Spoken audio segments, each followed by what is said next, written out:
Hi, I'm Mike the Pool Man in Folsom, California on a rainy day. And this, pool owners and homeowners, drives me crazy. Why would anyone install a fence over the skimmer? How do you get this basket out of here without taking the fence down? I gotta tell you,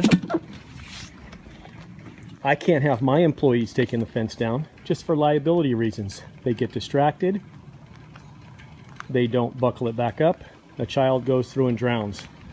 That would ruin a lot of lives. So, why did they save 6 inches to put the safety fence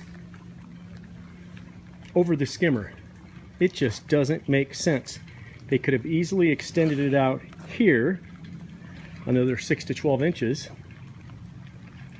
and that would have been it. Foolish. Very, very foolish. As a result, this skimmer doesn't get cleaned as much because we don't want to take down the fence. Keep it in mind when you're getting a pool safety fence. I'm Mike the Pool Man. Thanks for watching.